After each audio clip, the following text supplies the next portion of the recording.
Hello students, myself Rajiv Atri. Today we are going to discuss our horizontal projection of a projectile. Students हमने पहली video में आपको explain किया था projectile word का basic meaning इसकी एग्जांपल्स को कंसिडर करके। अगर आपको प्रोजेक्टाइल वर्ड का मतलब जानना है तो जरूर पहले वाली वीडियो देखें जो हमने इससे पहले बनाई थी।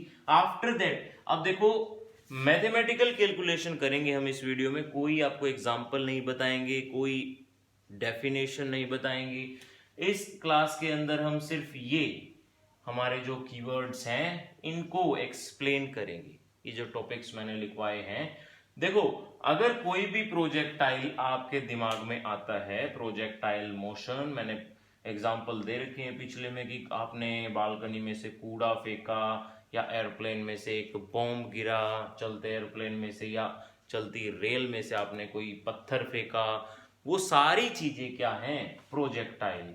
अब ये प्रोजेक्टाइल के अंदर आप किसी भी इंस्टेंट पे कहीं पे भी अगर आप देखो तो आपको क्या क्या चीजें ऑब्जर्व करनी है, वो चीज देखो। ऑब्जर्व क्या क्या करना है? हॉरिजॉन्टल वेलोसिटी इस पॉइंट पे, बिकॉज शुरू में हॉरिजॉन्टल वेलोसिटी u थी, यहां पे भी u ही रहेगी।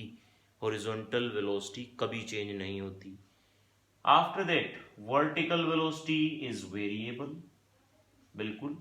ये मान लो vx है जो कि u है, ये मान लो vy है जो कि हम बताएंगे अभी कितनी होगी। इन दोनों का रिजल्टेंट हम निकालते हैं by parallelogram law of vector addition से। This is the resultant velocity, ये भी निकालेंगे हम। दूसरी चीज, एक्स एक्सिस से और वाई एक्सिस से कितनी कितनी दूरी पे है। किसी भी पर्टिकुलर इंस्टेंट पे आपने देखा ये डिस्टेंस कितना होगा y, ये डिस्टेंस कितना होगा x, यहां से हम तक। ये सारी चीजें मैं आपको क्यों बता रहा हूं? पाथ निकालना है हमें। देखो शुरू में प्रोजेक्टाइल पढ़ने के लिए आपको दिमाग में सबसे पहली चीज यही बैठा के रखनी है कि इन प्रोजेक्टाइल मोशन, मैंने ये लास्ट टाइम भी आपको 3-4 चीजें इसकी लिखवाई थी, इंपोर्टेंट टर्म्स, यहां पे भी बता रहा हूं। किसी भी प्रोजेक्टाइल मोशन में हॉरिजॉन्टली जो मोशन होता है, बिकॉज प्रोजेक्टाइल मोशन एक 2 डायमेंशनल मोशन है, तो जो हॉरिजॉन्टल मोशन होता है ना वो बिल्कुल क्या होता है? यूनिफॉर्म वेलोसिटी से चलता है। वर्टिकल मोशन होता है वो यूनिफॉर्म एक्सेलरेशन से चलता है। Okay, in projectile horizontal motion is with uniform velocity and vertical motion is with uniform acceleration. Okay, so to find path of projectile, ये जो प्रोजेक्टाइल का पाथ निकालना है आपको, पाथ ऑफ प्रोजेक्टाइल, ये निकालने के लिए हमें किस चीज की जरूरत होगी वो देखें।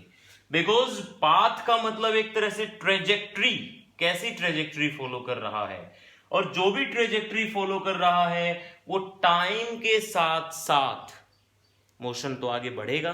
तो पहली चीज तो आपको टाइम के लिए जिस जिस फंक्शन में वेरिएशन आ रही है टाइम के साथ साथ, वो चीज आपको नोट करवानी।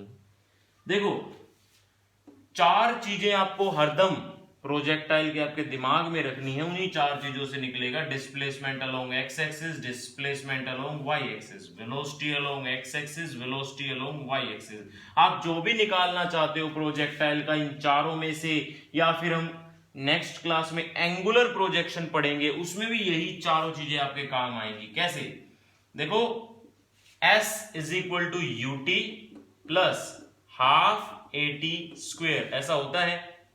सो एक्स एक्सिस के अलोंग यहां पे एक्सेलरेशन ए एक्स 0 होती है, यहां पे होती है ए वाई कितनी? g, acceleration due to gravity. और जैसा कि मैंने बताया था प्रोजेक्टाइल के अजम्पशन के अंदर आपको क्या क्या मान के चलना है कि एक्सेलरेशन ड्यू टू ग्रेविटी की वैल्यू हर जगह सेम है। ग्राउंड आपका बिल्कुल प्लेन है, हमारे अर्थ का जो कर्वेचर है वो इग्नोर करना है। Okay, y again ut plus half at square, ऐसा। अब आपको दिमाग में ये रखना है, यहां पे इनिशियल वेलोसिटी जीरो होती है। इनिशियली हम सिर्फ एक्स एक्सिस के अलोंग फेंकते हैं किसी भी बॉडी को, वाई एक्सिस के अलोंग वेलोसिटी उसकी जीरो होती है। अगर वाई एक्सिस के अलोंग वेलोसिटी जीरो होती है तो y component gives half a मतलब g t square as it is. Okay, u is zero, ये तो गया, ये ही रह गया। इसके बाद यहां पे देखिए एक्सेलरेशन जीरो होती है तो ये फिनिश, बचा क्या ut। अब देखो टाइम जो है कॉन्स्टेंटली आगे बढ़ रहा है with velocity along x axis, कह सकते हैं हम, क्योंकि वेलोसिटी यूनिफॉर्म है एक्स एक्सिस के अलोंग। सो टाइम जैसे जैसे आगे बढ़ेगा पोजीशन बिल्कुल इक्वली आगे बढ़ेगी, equally along x axis only, ठीक है। बट वाई एक्सिस के अलोंग वो नॉन यूनिफॉर्मली चल रहा है क्योंकि एक्सेलरेशन यूनिफॉर्म है वाई एक्सिस के अलोंग। सो यहां से t की वैल्यू निकाल के लाएंगे, t is equal to what, x by u. This is the uniform variation, है ना। इसके बाद t की वैल्यू यहां पे पुट कर देंगे। इन दोनों का भी इस मैटर में कोई काम नहीं है, इस टॉपिक में कोई काम नहीं है। टाइम की वैल्यू एक बार यहां पुट करेंगे, y is equal to half g as it is, t square is x square by u square. Now एक बार ये देख ले क्या क्या चीजें कांस्टेंट है। हाफ इज कांस्टेंट, बिल्कुल है। g इज कांस्टेंट, बिल्कुल है। इनिशियल वेलोसिटी जो कि थ्रू आउट द मोशन यहां तक कांस्टेंट रहती है, बिल्कुल। That's why these all physical quantities are constant, hence put it equal to k x square as it is।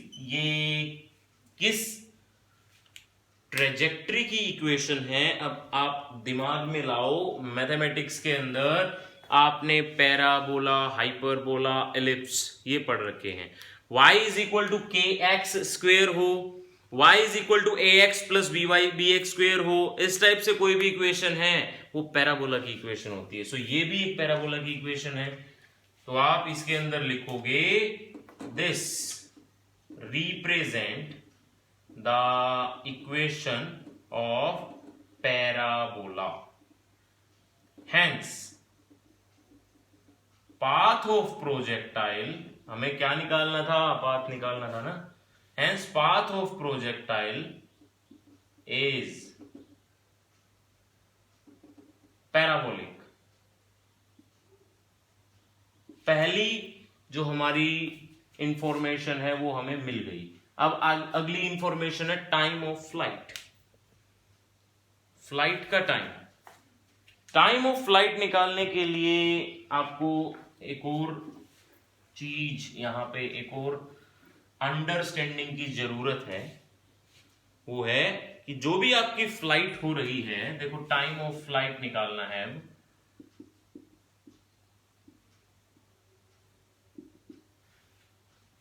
Time of flight निकालने के लिए जो देखो, जो इसकी ट्रेजेक्ट्री है इसको ट्रेस करना है हमें। पूरा यहां से लेके यहां तक का टाइम निकालना है।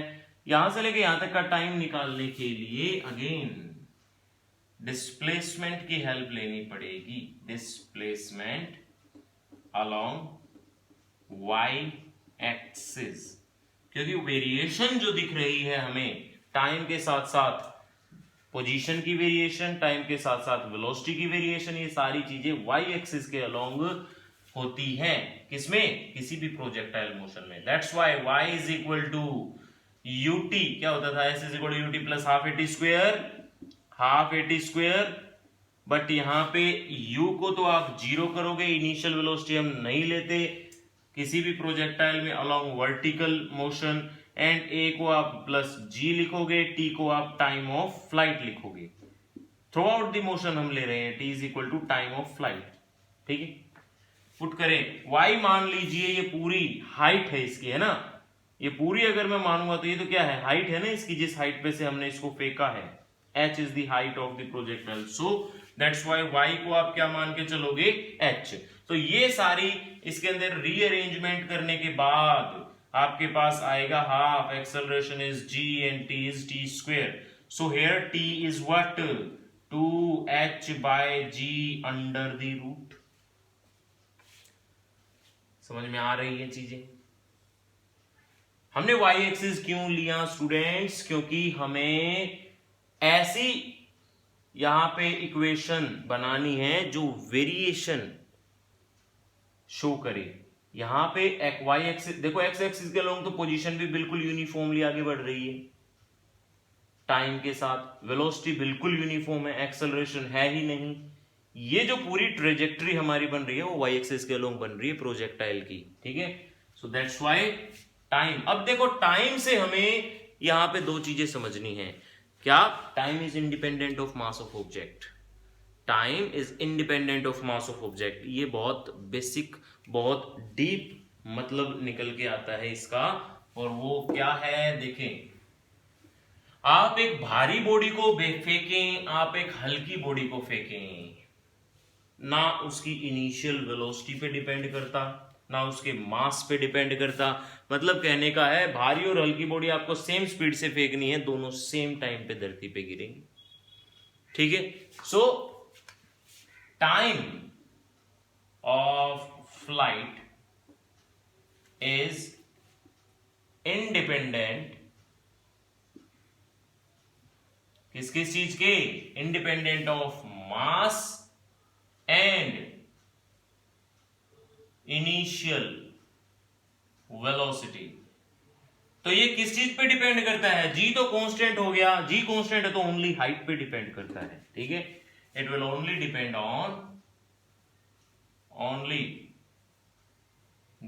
On height from where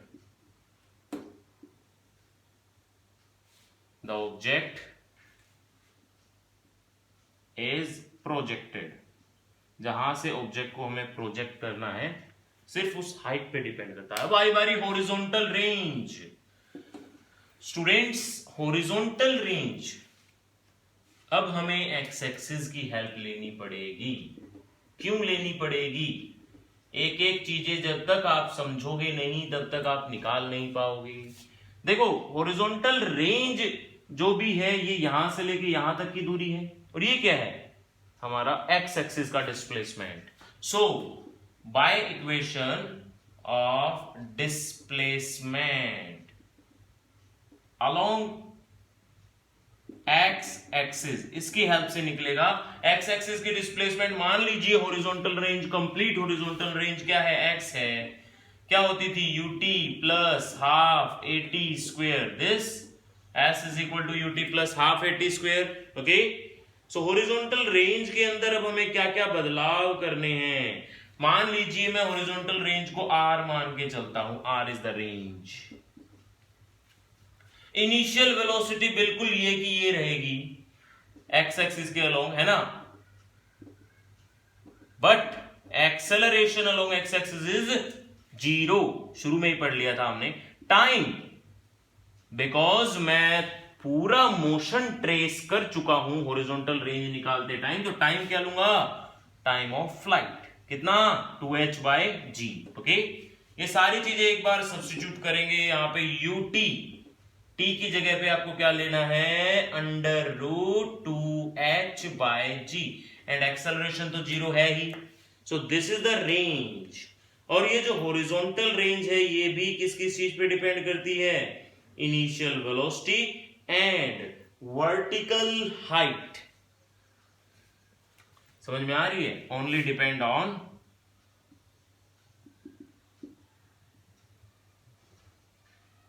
initial velocity and vertical height. Okay, after that velocity. अब देखिए वेलोसिटी कैसे निकालें?